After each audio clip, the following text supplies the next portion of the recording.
रायगड, महाराष्ट्रासह देश विदेशातील ताज्या बातम्या पाहण्यासाठी मॅक्स इंडिया लाईव्ह चॅनलला सबस्क्राईब करा आणि बेल आयकॉन दाबायला विसरू नका.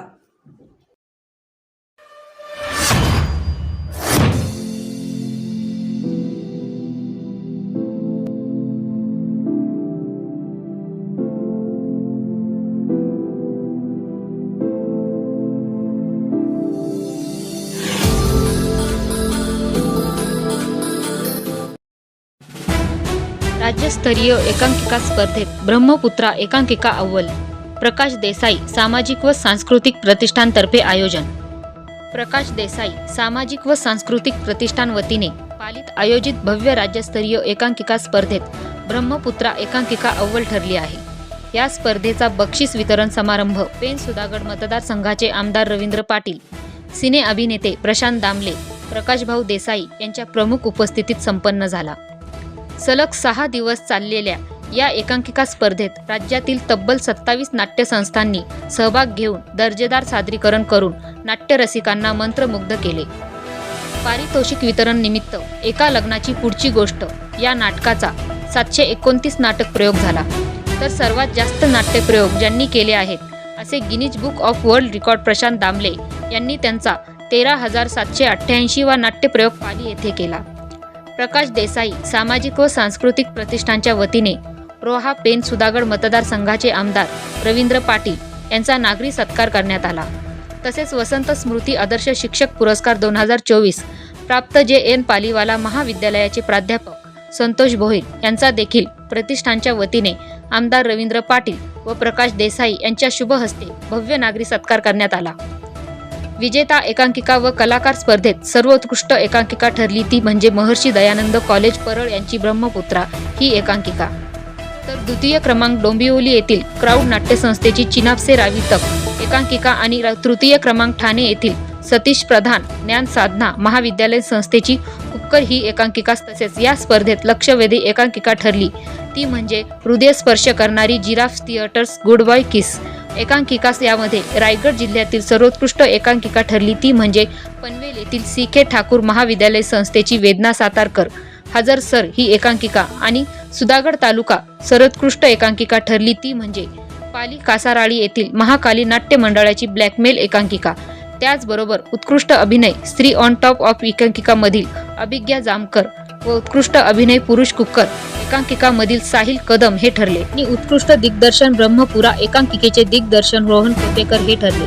ब्रह्मपुत्रा या एकांकिकातून सामाजिक विषमता जातीभेद नष्ट होऊन समानता व मानवतावादी दृष्टिकोन पेरणारा संदेश देण्यात आला. अशा विजयी नाट्य संस्थांना प्रतिष्ठानच्या माध्यमातून रोख रक्कम सन्मानचिन्ह प्रशस्ती पत्रक देऊन उपस्थित मान्यवरांच्या हस्ते पारितोषिक वितरण केले. या एकांकिका स्पर्धेचे परीक्षक म्हणून अशोक समेळ, डॉ. समीर मोने, रवींद्र घोडके यांनी काम पाहिले. यावेळी सिने अभिनेते प्रशांत दामले, अभिनेत्री कविता लाड मेडेकर यांनी झी मराठी प्रस्तुत लेखक दिग्दर्शक अद्वैत दादरकर यांच्या एका लग्नाची पुढची गोष्ट नाट्याचे सादरीकरण केले व हजारोच्या संख्येने उपस्थित रसिक प्रेक्षकांची मने जिंकली. तसंच या प्रतिष्ठानच्या पाठीशी आणखी एक कुटुंब उभं होतं ते म्हणजे लिमये कुटुंब. रवींद्रजी लिमये, शिल्पाताई लिमये. खरं तर माझी खूप इच्छा होती की रवींद्र लिमये, शिल्पाताई लिमये, मी, ज्योत्स्ना देसाई, हर्षा चांदोरकर, अभिजित चांदोरकर बसून आम्ही एक एकांकिका बसवली आणि या स्पर्धेमध्ये भाग घ्यावा. परंतु घोडके सरांनी सांगितलं तुम्हाला इंटरेस्ट नाहीये.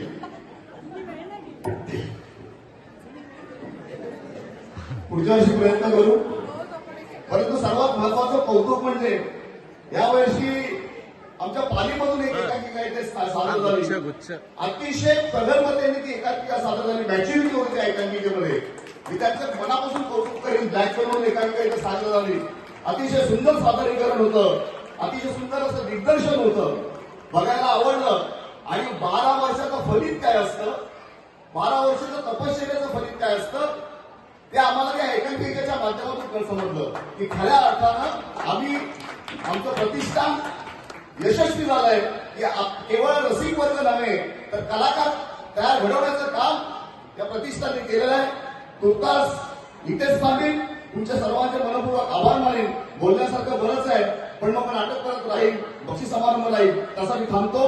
तुमचे आभार न मानता तुमच्या ऋणातच राहून पुढच्या 13व्या वर्षासाठी प्रतीक्षा करीन. जय हिंद, जय महाराष्ट्र. आणि म्हणून हा कार्यक्रम बघून माझ्यासारख्या छोट्या कार्यकर्त्याला एक मन भरून आलं. कारण ग्रामीण भागात आता हे प्रयोग फार कमी राहिले आहेत. पूर्वी ग्रामीण भागात पुष्कळ कार्यक्रम व्हायचे, शहरी भागात पुष्कळ कार्यक्रम व्हायचे. नाट्यगृह आता ओसाड पडत चाललेली आहे. मला वाटते कलाकारांना आणखी माझ्यापेक्षा माहिती असते. परंतु इथे प्रकाश भाऊंना खरं धन्यवाद देईल की प्रकाश भाऊंनी 12 वर्षापासून ही तपश्चर्या केली आणि त्यांच्या या टीमनी तपश्चर्या केली. 12 वर्ष काही कमी नव्हे.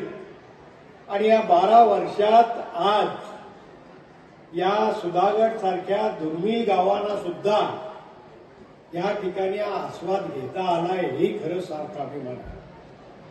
या परिसरात खरं म्हणजे पिक्चर वगैरे यापेक्षा नाट्य संस्कृती ही फार महत्वाची आहे.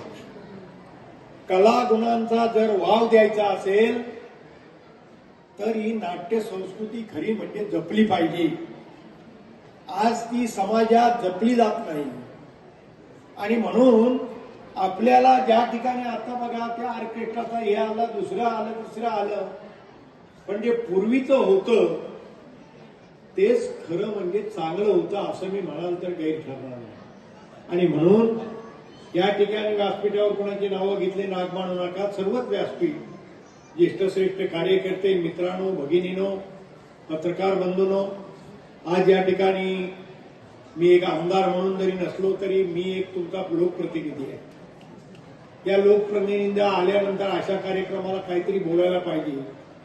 राजकीय इथं बोलणं टाळलं पाहिजे. कारण राजकीय म्हणाला तर सुधागडनी माझ्यावर फार अपार प्रेम केलेलं आहे. गेल्या निवडणुकीत या सुधागडमध्ये 11,000ची लीड या ठिकाणी मिळालेली आहे.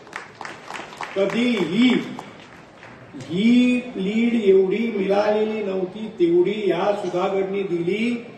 आणि म्हणून मी भरभरून आभार पण मानतोय आणि आपलं अभिनंदन पण करतोय. माझ्यासारख्या छोट्या कार्यकर्त्याला आपण दिलं. मागच्या वेळी ज्या वेळेला संधी आली त्यावेळेला ह्या आदिवासी समाजातले जेवढे जेवढे रस्ते होते, आणि मी मंत्री झालो, या मंत्रीपदाचा उपयोग करून घेतला पाहिजे. आणि म्हणून सुरुवातीपासून पहिल्या महिन्यापासून जी रस्त्याला सुरुवात केली आणि ह्या ग्रामीण भागातले सर्व रस्ते, आदिवासी रस्ते हे पूर्णत्वास नेण्याचं काम केलंय. आपल्याला या ठिकाणी सांगितलं पाहिजे, हा दुर्मिळ तालुका, या तालुक्याला रस्ते जोडण्याचं काम जर झालं नाही तर दळणवळणाची सेवा होत नाही. आणि म्हणून आपल्याला या ठिकाणी आज सांगू इच्छितो, येत्या 5 वर्षात या ठिकाणी या तालुक्यातले कुठले रस्ते राहणार नाहीत. या येत्या 5 वर्षात पूर्णपणे जे राहिलेले आहेत ते रस्ते पूर्ण केले जातील. बायपासचा जो रस्ता आहे तो पूर्ण केला जाईल.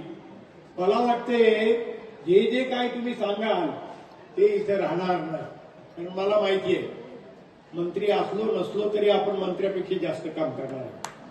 आणि म्हणून ह्या ठिकाणी आज आपण, मी कधी हांजी करत नाही, स्वाभिमानाने जगणारा प्राणी आहे. आणि म्हणून आपल्याला आपल्या सगळ्या लोकांनी माझ्यावर जो विश्वास टाकला आहे त्या विश्वासाला कुठेही तडा जाऊ देणार नाही. आणि म्हणून आपल्याला या ठिकाणी सांगू इच्छितो, हे कार्यक्रम आपण या दुर्मिळ भागात होत आहेत. आमचे दुर्मिळ भागातले जे मुलं आहेत, ही मुलं तरबेज झाली पाहिजेत. या नाट्य संस्कृतीला त्याने दाद दिली पाहिजे आणि कलाकार म्हणून पुढे आले पाहिजेत. ह्याच्यातच खरं मोठेपण